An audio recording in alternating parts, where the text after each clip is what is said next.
চলে এসে কেএলসিসি পার্কে, লেক সিম্ফনি আমার পাশেই রয়েছে।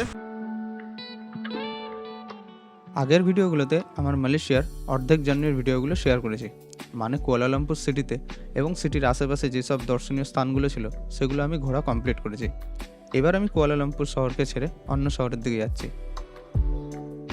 এই ভিডিও থেকে আমার মালয়েশিয়া জার্নির দ্বিতীয় অধ্যায় শুরু হচ্ছে, মানে একটু অন্যরকমভাবে ঘোরা।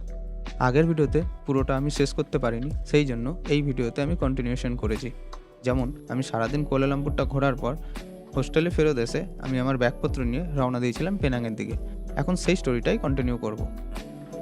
এবার এখান থেকে বেরিয়ে যাচ্ছি আমার হোস্টেলের দিকে, যেটাতে এতদিন ছিলাম। সেখানে ব্যাগটা এবার নেব। আমার কুয়ালালামপুরের যে টুরিস্ট লোকেশনগুলো সেগুলো ঘোরা আমার কমপ্লিট। এবার গিয়ে ব্যাগ নিয়ে বেরোবো, বেরিয়ে কিছু খাবো, খেয়ে দিয়ে ট্রেন ধরে যাবো টিভিএস। রাত্রিবেলা আমার বাস আছে 12:30টার সময়, বাস ধরে রওনা দিয়ে দেবো পেনাংয়ের জন্য।